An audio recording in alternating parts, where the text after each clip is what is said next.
दोस्तों, आपने कई बार ये लोगों को कहते हुए सुना होगा कि किसी ने फलां आदमी की हत्या कर दी। और दूसरी स्थिति में आपने लोगों को यह भी कहते हुए सुना होगा कि फलां आदमी दूसरे आदमी को मारना नहीं चाहता था, लेकिन गलती से उसके हाथों वो मर गया, उसकी हत्या हो गई। अब इन दोनों स्थितियों को कानून की दृष्टि से कैसे देखा जाता है और इन दोनों हत्याओं को कानून में किस तरह की हत्या कहा जाता है? तो दोस्तों, आइए आज हम बात करते हैं भारतीय न्याय संहिता के अंतर्गत, जिसको पहले आईपीसी कहते थे, बीएनएस के अंतर्गत हत्या को किस तरह से परिभाषित किया गया है। भारतीय न्याय संहिता की धारा 100 कल्पेबल होमोसाइड यानी कि गैर इरादतन हत्या और धारा 101 कंप्लीट हत्या यानी कि इरादतन हत्या, इसके बारे में बताती है। तो इस तरह से कानून की दृष्टि में दो तरह की हत्या हुई, एक कल्पेबल होमोसाइड जिसे हम गैर इरादतन हत्या कहते हैं, और दूसरा हत्या जिसमें जो कंप्लीट मर्डर जिसे हम कहते हैं, इरादतन हत्या। आइए समझते हैं कि हत्या और गैर इरादतन हत्या के बीच क्या अंतर है और भारतीय न्याय संहिता में इन दोनों हत्याओं के संबंध में किस तरह के दंड का प्रावधान रखा गया है। तो दोस्तों, सबसे पहले समझते हैं मर्डर के बारे में, हत्या यानी कि इरादतन हत्या।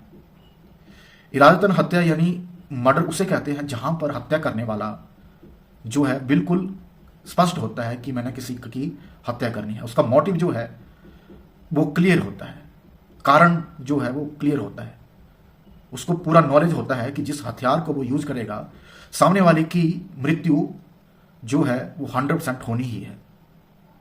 यानी कि सुनियोजित योजना, पहले से उसने योजना बनाई है, मकसद क्लियर है, मोटिव क्लियर है और उसको नॉलेज है कि वो इससे मारेगा तो वो सामने वाला मर जाएगा। ये सारी चीजें पूरी हो जाती हैं तो उसको हत्या कहते हैं।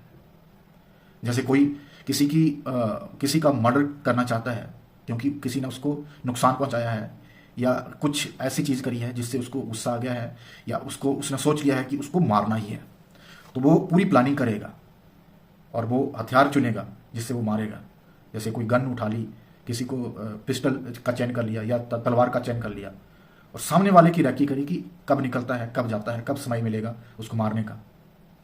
तो पूरी योजना बनाता है और उसको एग्जीक्यूट करता है, उसकी हत्या होती है, तो इसको कंप्लीट मर्डर कहते हैं। भारतीय न्याय संहिता की धारा 103 में इसकी पनिशमेंट को बताया गया है। अगर कोई हत्या करता है इंसान तो उसको या तो आजीवन कारावास या फिर मृत्युदंड का जो है पनिशमेंट दिया जाएगा। ये भारतीय न्याय संहिता की धारा 103 जो है वो बताती है। अब बात करते हैं गैर इरादतन हत्या यानी कि कल्पेबल होमोसाइड। उसे कहते हैं जहां पर मारने वाले की जो मंशा है, जो उसकी इंटेंशन है या उसका मोटिव जो है पहले से डिसाइड नहीं होता है। यानी कि उसका मोटिव जो है स्पष्ट नहीं होता है, वो मारना नहीं चाहता है या मारने की मंशा से वो घर से नहीं निकला है या डिसाइड करके नहीं निकला है। ये चीजें अचानक होती हैं परिस्थिति को देख के, जैसे सडन ग्रेव एंड प्रोवोकेशन हो जाती है। यानी कि कोई व्यक्ति ऐसी चीज देख लेता है जिससे उसको वो प्रोवोक हो जाता है। मान लीजिए कोई व्यक्ति अपनी जो वाइफ है उसको किसी और गैर मर्द के साथ देख लेता है और उस परिस्थिति को वो सहन नहीं कर पाता और उकसावे में आ जाता है और गुस्से में आके वो डंडे से या किसी भी चीज से सामने वाले को मार देता है और उसको पता है कि इससे जो है उसकी मृत्यु हो सकती है और उसको मार देता है, तो इसको कल्पेबल होमोसाइड यानी कि गैर इरादतन हत्या कहा जाएगा। दूसरा आता है नेग्लिजेंसी। जैसे नेग्लिजेंसी से कोई ड्राइविंग कर रहा है, रैश ड्राइविंग कर रहा है, उसको मालूम है कि इससे जो है नॉलेज है उसको कि इससे जो है दुर्घटना हो सकती है और कोई मर सकता है और दुर्घटना हो जाती है, तो इसको भी गैर इरादतन हत्या कहा जाएगा, कल्पेबल होमोसाइड।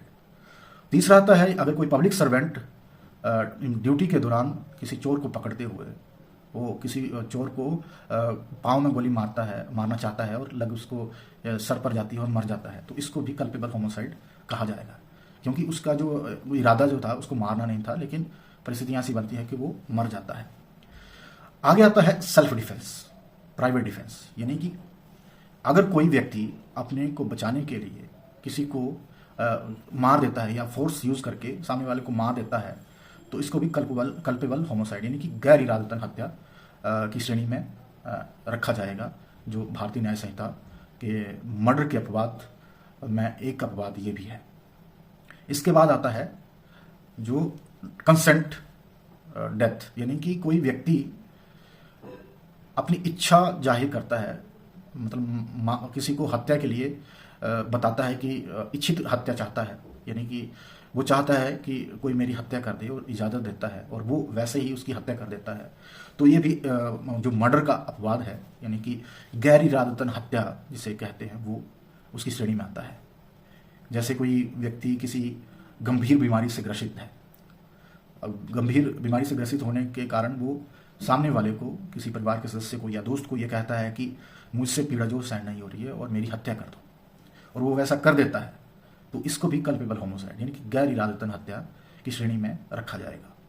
तो ये कुछ अपवाद हैं मर्डर के, जिनको मर्डर ना कह के कल्पेबल होमोसाइड यानी कि गैर इरादतन हत्या की श्रेणी में भारतीय न्याय संहिता की धारा 100 में परिभाषित किया गया है। अब जो कल्पेबल होमोसाइड करता है, कमिट करता है, उसकी सजा क्या है?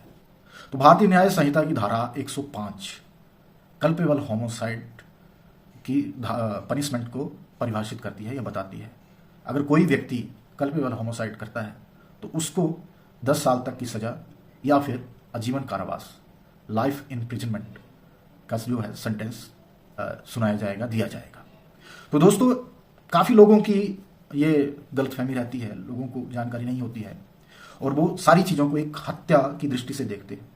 कई बार दोस्तों परिस्थितियाँ ऐसी बन जाती है कि कोई किसी की हत्या नहीं करना चाहता है, सेल्फ डिफेंस में किसी की हत्या करता है, कोई पुलिस वाला ड्यूटी करते हुए किसी का इनकाउंटर करता है, किसी मुलजिम का, या फिर कोई बीमारी से ग्रसित है तो वो इच्छित मृत्यु चाहता है, यानी कि मर्डर करवाना चाहता है, हत्या करवाना चाहता है, ये चीज़ें हैं। या फिर सडन कोई लड़ाई होती है, वो मारना नहीं चाहता है कि लड़ाई में ऐसे गलती से लग जाता है ना, कई बार लड़के लड़ते हैं आपस में, युवा लड़ते हैं, तो वो कड़े से लग गई या किसी चीज़ से लग गई, है ना, वो मारना उनका उद्देश्य नहीं है। चोट पहुंचाना जरूरी है लेकिन मारना नहीं चाहते, लेकिन मर जाता है गलती से। तो ये सारे जो परिस्थितियां हैं वो कल्पेबल होमोसाइड यानी कि गैर इरादतन हत्या को परिभाषित करती हैं, उसको बनाती हैं और उसके अकॉर्डिंग उन पर जो है मुकदमा जो है वो चलता है और पनिशमेंट मिलती है। तो होप आपको इरादतन हत्या और गैर इरादतन हत्या के बारे में आज कंप्लीट इंफॉर्मेशन मिल गई होगी। धन्यवाद।